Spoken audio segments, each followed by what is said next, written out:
I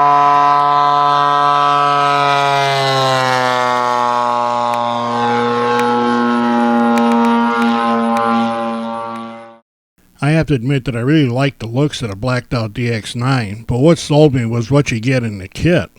The case is nice, but you also get a really nice 9-channel receiver with 2 satellites, and a given SD card for updating firmware or transferring files. There's a lot of new things in this radio, and I'm not going to be able to get to all of them. The case gives you cutouts that are about 6 inches deep, so you can store other stuff along with your transmitter. I know there are people out there complaining that the transmitter lays down in this case rather than stands up so you have room for 2, but it's free, so I'm not going to whine about it. Getting a 9-channel receiver with 2 different length satellite cords is going to be like free money when I build my next plane. This is a good full-range 9-channel receiver that's going to be capable of handling just about any kind of airplane I can think of building. And Spektrum is still giving you a full printed manual to get you going with all the features in this radio. And then there's the sort of sinister looking decal sheet.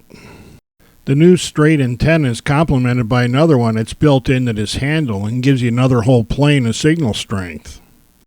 The overall look and feel of the DX9 is very much like the DX8. And yes, there's dust on my new radio because I've already been flying this thing. And I'm still finding new features. The back of the DX9 has jacks for a traditional trainer cord and for a set of headphones if you want to keep your voice alerts to yourself if you're starting to bug everybody on the flight line. All the switches now have letter assignments, so they're easier to find in the setup menus. All the switches are laid out a lot like they are with the DX8, so you're not having to learn a whole new radio.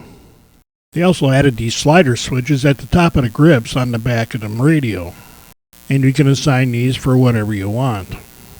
I know people are using them for triggering things like bomb drops or to make their pilot do something strange. And they've made changing switch assignments very easy. At first it shows the switch it's currently programmed to, but you go flip the switch as you want it programmed to and it automatically changes to that. For me, this is just a lot easier than it used to be. One of the things everybody likes is that you can get to all of the menus from the main menu. And that includes a system setup menu that before you could only access when the radio was being turned on. One of the things I really like is in the trim setup menu. You can link any of the control surfaces to the flight mode switch. Then whenever you change a trim in a particular flight mode, it remembers that and goes right back to that trim the next time you select that flight mode. I like to have one of the flight modes where the throttle trim is bumped up by 4 or 5 clicks. This helps prevent going into a dead stick when I slam the throttle shut for some of the aerobatics.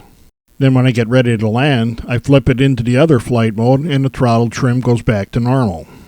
I fly some of my planes a little tail heavy, so I can link the elevator to the flight mode and add a few clicks of down trim to make landing a little easier. Adding sounds to switch changes takes a little getting used to. Motor on. Motor off. But after you do it for a while, you get used to it and learn how to work your way around through the menus. I like not having to look down to see if I hit the right switch or put it in the right position. Motor on. Motor off. Scrolling through 300 different sounds can be a chore, but you get kind of used to where things are. They also have categories that you can select, and that narrows the search down a little bit. However you choose to go about it, there's a lot in here and it just takes a little getting used to. With the voice alerts, I can flip a couple of switches and be sure I have the plane ready. Takeoff flaps. Normal mode. I don't need any setting surprises in the middle of a snap roll and takeoff with a plane that doesn't want a snap roll. Hearing the switch positions during landing is even more important. Landing mode. Landing flaps. We don't need to be looking away from the airplane when it's bouncing around fighting a bunch of wind. And I like this about the DX9. So if you're looking for a new radio for your airplane and you're human, you need to take a look at the Spektrum DX9. You can get the one with the metallic face because the black one's mine and I'm special.